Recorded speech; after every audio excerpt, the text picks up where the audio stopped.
Hello. അപ്പോൾ നമ്മൾ ഇന്ന് വന്നിട്ടുള്ളത് രാവിലത്തെ ബ്രേക്ക്ഫാസ്റ്റിനാണെങ്കിലും ഡിന്നറിനാണെങ്കിലും കഴിക്കുന്ന റൊട്ടി, ചപ്പാത്തി, പൂരി അതുപോലെയുള്ള ബ്രേക്ക്ഫാസ്റ്റിൻ്റെ ഡിന്നറിൻ്റെ ഒക്കെ കൂടെ കഴിക്കാൻ പറ്റുന്ന ഒരു അടിപൊളി ബട്ടർ ചന മസാലയുടെ റെസിപ്പി ആയിട്ടാണ് കേട്ടോ. അപ്പോൾ ഇതിൻ്റെ കൂടെ സെർവ് ചെയ്യുന്നത് ഭട്ടൂരയാണ് കേട്ടോ. അപ്പോൾ ഭട്ടൂരയുടെ വീഡിയോ നമ്മൾ ഫുള്ളായിട്ട് ഇതിൽ ഉൾപ്പെടുത്തിയിട്ടില്ല.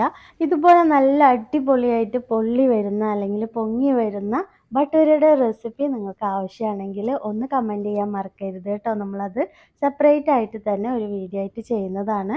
അപ്പോൾ നമ്മളുടെ ഇന്നത്തെ റെസിപ്പിയിലേക്ക് നമുക്ക് പെട്ടെന്ന് തന്നെ പോവാം. അപ്പോൾ ഇന്നത്തെ നമ്മളുടെ ചെന്ന മസാലയ്ക്ക് വേണ്ടിയിട്ട് ഞാനിവിടെ 1 കപ്പ് ചെന്ന എടുത്തിട്ടുണ്ട്. വെള്ളക്കടലയാണ് നമ്മൾ എടുത്തിട്ടുള്ളത് കേട്ടോ. അപ്പോൾ ഇത് ഒരു 4-5 മണിക്കൂറെങ്കിലും നന്നായിട്ടൊന്ന് സോക്ക് ചെയ്യാനായിട്ട് വെക്കണം. അപ്പോൾ ഞാനിതൊന്ന് ഒരു 5 മണിക്കൂറോളം വെള്ളം ഒഴിച്ച് കുതിർത്ത് സോക്ക് ചെയ്തെടുത്തിട്ടുണ്ട്. അതിന് ശേഷം ഇത് നല്ല പോലെ ഒന്ന് വാഷ് ചെയ്തിട്ട് നമ്മൾ കുക്കറിൽ ഇട്ടിട്ട് ഒരു 4-5 വിസിലൊക്കെ ഇട്ടിട്ട് നന്നായിട്ടൊന്ന് വേവിച്ചെടുക്കുകയാണ് ആദ്യം തന്നെ ചെയ്യുന്നത് കേട്ടോ.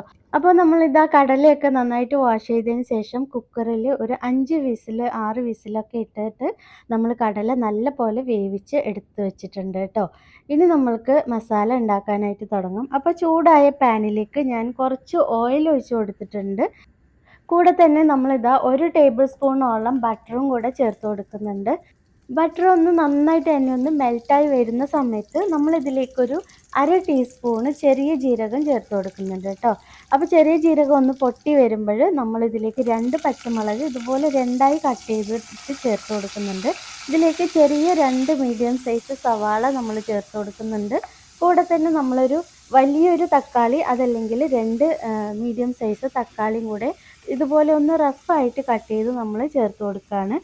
ഇനി ഇതിൻ്റെ കൂടെ നമ്മൾക്ക് കുറച്ച് കശുവണ്ടി കൂടെ ചേർത്ത് കൊടുക്കാം കേട്ടോ. ഒരു ചെറിയൊരു കൈപ്പിടി അതല്ലെങ്കിൽ ഒരു 6-8 കാഷ്യൂ നട്ട്സും കൂടെ നമ്മൾ ഇതിലേക്ക് ചേർത്ത് കൊടുക്കുക. പിന്നെ ഒരു നുള്ളു ഉപ്പും കൂടെ ചേർത്ത് കൊടുക്കുക കേട്ടോ. പെട്ടെന്നൊന്ന് സോഫ്റ്റായി കിട്ടുന്നതിന് വേണ്ടിയിട്ടാണ്. ഇനി ഇത് അടച്ചു വെച്ച് ഒരു 2-3 മിനിറ്റ് ഒന്ന് അടച്ചു വെച്ച് വേവിച്ചെടുക്കുക. നമ്മുടെ ഈ തക്കാളിയൊക്കെ നല്ല പോലെ ഒന്ന് സോഫ്റ്റായി വരണം.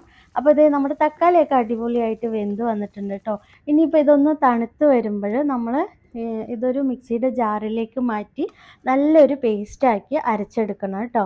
അപ്പോൾ ഇത് ഒരു സൈഡിലേക്ക് മാറ്റി വെക്കുന്നുണ്ട്. ഇനി നമുക്ക് അതേ പാനിലേക്ക് തന്നെ ഒരു 2 ടേബിൾ സ്പൂണോളം ബട്ടർ ചേർത്ത് കൊടുക്കുകയാണ്. ബട്ടർ ഒന്ന് മെൽറ്റായി വരുമ്പോൾ ഇതിലേക്ക് 1 ടീസ്പൂൺ ഗാർലിക്ക് ക്രഷ് ചെയ്തത് നല്ല പോലെ ക്രഷ് ചെയ്തത് നമ്മൾ ചേർത്ത് കൊടുക്കുകയാണ്. അതൊന്ന് ചേർത്ത് ഒന്ന് വഴറ്റിയെടുക്കുക. ഇനി ഇതിലേക്ക് നമ്മൾ ഒരു 1.5 teaspoon Kashmiri red chilli powder ചേർക്കുന്നുണ്ട്. ഒരു 1/4 ടീസ്പൂണോളം മഞ്ഞൾപ്പൊടിയും കൂടെ ചേർത്ത് കൊടുക്കുന്നുണ്ട് കേട്ടോ. ഇനി ഇതൊന്ന് ചെറുതായിട്ടൊന്ന് വഴറ്റിയെടുക്കണം. ഇതിൻ്റെ ആ ഒരു പച്ച മണമൊക്കെ മാറുന്നത് വരെ കേട്ടോ. അതിന് ശേഷം നമ്മൾക്ക് ഇതിലേക്കൊരു 1/4 ടേബിൾ സ്പൂണ് മല്ലിപ്പൊടി അതല്ലെങ്കിൽ 1 ടീസ്പൂണ് മല്ലിപ്പൊടിയും കൂടെ ചേർത്ത് കൊടുക്കാം കേട്ടോ. ചേർത്ത് കൊടുത്ത് ഇതും കൂടെ ഒന്ന് വഴറ്റിയെടുക്കാം.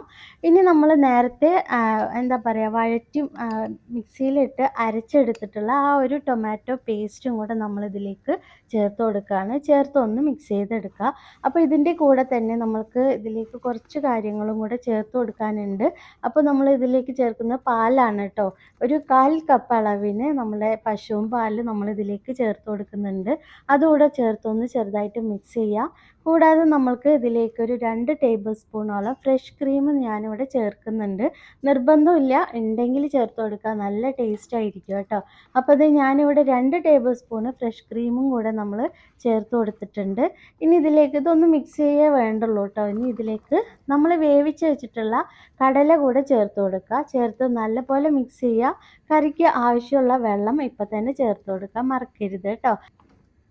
അപ്പോൾ നമ്മളിവിടെ മിക്സിയുടെ ജാറ് ഒന്ന് വാഷ് ചെയ്തെടുത്ത വെള്ളം നമ്മൾ ഈ ഒരു കറിയിലേക്ക് ചേർത്ത് കൊടുക്കുകയാണ്. ആവശ്യത്തിനുള്ള വെള്ളം ഇപ്പം തന്നെ നമ്മൾ ചേർത്ത് കൊടുക്കുക. അതുപോലെ നമുക്ക് കുറച്ച് ഉപ്പ് കൂടെ ആവശ്യമായിട്ട് വരും, അതുകൂടെ ചേർത്ത് കൊടുക്കുക കേട്ടോ. അപ്പോൾ നമ്മൾ കടലയിൽ ഓൾറെഡി ഉപ്പ് ചേർത്തിട്ടാണ് വേവിച്ചിട്ടുള്ളത്. അപ്പോൾ ആവശ്യത്തിന് മാത്രം ഉപ്പ് ചേർക്കുക. ചേർത്ത് ഇതൊന്ന് നന്നായിട്ട് മിക്സ് ചെയ്ത് അടച്ച് വെച്ചിട്ട് ഒരു 5 മിനിറ്റ് ഒന്ന് തിളപ്പിച്ചെടുക്കുക. ഈ ഒരു സമയം കൊണ്ട് തന്നെ നമ്മുടെ കറിയിൽ നല്ലപോലെ തന്നെ ഓയിലൊക്കെ നന്നായിട്ട് തെളിഞ്ഞ് വന്നിട്ടുണ്ടാവും. കണ്ടില്ലേ, നല്ലപോലെ ഓയിലൊക്കെ തെളിഞ്ഞ് വന്നിട്ടുണ്ട്. നമ്മുടെ കറി ഇവിടെ അടിപൊളിയായിട്ട് റെഡിയായി വന്നിട്ടുണ്ട് കേട്ടോ. ഇത്രയേ ഉള്ളൂ. വളരെ സിമ്പിളാണ്. പെട്ടെന്ന് ഉണ്ടാക്കിയെടുക്കാൻ പറ്റും. എല്ലാം നമ്മൾ വേവിച്ചതിന് ശേഷം ജസ്റ്റ് ഒന്ന് മിക്സ് ചെയ്ത് തിളപ്പിക്കുക മാത്രമേ നമ്മളിവിടെ ചെയ്യുന്നുള്ളൂ. നല്ല കിടിലൻ ടേസ്റ്റും ആണ് കേട്ടോ. അപ്പോൾ തീർച്ചയായും ട്രൈ ചെയ്ത് നോക്കുക. ഫീഡ്ബാക്ക് അറിയിക്കാൻ മറക്കരുത്. ഇഷ്ടമാവുകയാണെങ്കിൽ ഒന്ന് ലൈക്ക് ചെയ്യുക. അതുപോലെ തന്നെ ഒന്ന് ഫ്രണ്ട്സ് ആൻഡ് ഫാമിലിക്കൊക്കെ ഒന്ന് ഷെയർ ചെയ്ത് കൊടുക്കാനും മറക്കരുത് കേട്ടോ. അപ്പോൾ നമ്മുടെ ഇന്നത്തെ ഇതാ ചന മസാല, ബട്ടർ ചന മസാല ഇവിടെ റെഡി ആയിട്ടുണ്ട്. അപ്പോൾ ഇന്ന് നമ്മളിത് പ്രിപ്പയർ ചെയ്തിട്ടുള്ളത് ഡിന്നറിന് വേണ്ടിയിട്ടാണ്. അതുകൊണ്ട് തന്നെ ഭട്ടൂരയാണ് നമ്മൾ ഉണ്ടാക്കിയിട്ടുള്ളത് കേട്ടോ.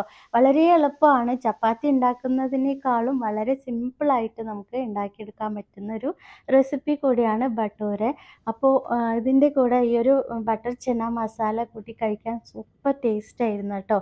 അപ്പോൾ എല്ലാവരും നല്ല ഹാപ്പി ആയിട്ടും ഹെൽത്തി ആയിട്ടിരിക്കുക. ഇൻഷാ അല്ലാഹ് നമുക്ക് മറ്റൊരു വീഡിയോ ആയിട്ട് വീണ്ടും വരാം. Thank you.